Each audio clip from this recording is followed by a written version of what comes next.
আমার এই ব্লগে আপনাদেরকে স্বাগত জানাচ্ছি। আমার এই নতুন একটা ব্লগে আপনাদেরকে ভালোবাসা দিবেন, একটু সাপোর্ট করবেন। দেখুন, আজ আমাদের রান্না হবে ভাত আর মুরগির মাংস আলু। আমরা মুরগির মাংস আলু এখন আনা হয়নি এখন, তাই জন্য আমি বাকি কাজগুলো করে নেব। দেখুন, আপনার ভাত বসিয়ে দিয়েছি আর বাকি সব মশলা পেঁয়াজ কেটে রেডি করে নেব, তারপরে আপনাদেরকে দেখাচ্ছি। কেটে নেব আমরা পেঁয়াজ।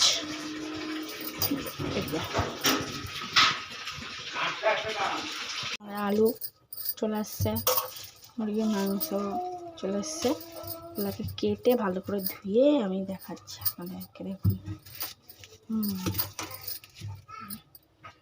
ধন্যবাদ।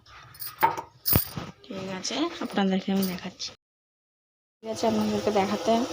দেখুন, ভাতও হয়ে গেছে, আমাদের আলু ভাজাও হয়ে গেছে, এখানে মুরগির মাংস রান্না হচ্ছে। দেখুন, এখানে ভাত হয়ে গেছে। দেখুন, লেট হয়ে গেছে আজকে অনেক দেখাতে, একটু ব্যস্ত ছিল, তাই জন্য। দেখুন, সব রেডি।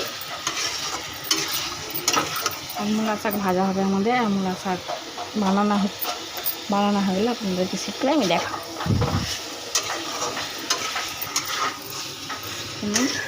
মুরগির মাংস কষানো হচ্ছে, সব রেডি হয়ে গেছে।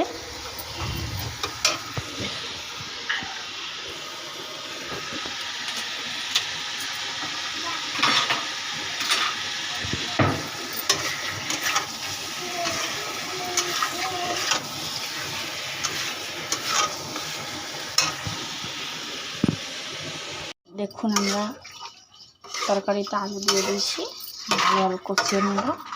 কষিয়ে তারপর ভালো করে জল দিয়ে দেবো।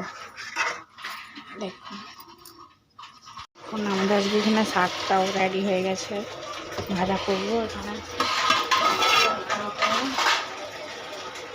বসে গেছে, দেখুন সব রেডি হয়ে গেছে, তাহলেই কমপ্লিট।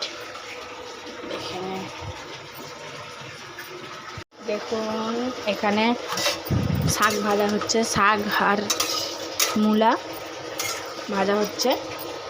মানে প্রথমে সিদ্ধ করে নিই, তারপর আমি ভাজবো। রসুন লঙ্কা দিয়ে তেলে ভেজে তারপর আমরা এই শাকটাকে দিয়ে ভেজে নেব ভালো করে।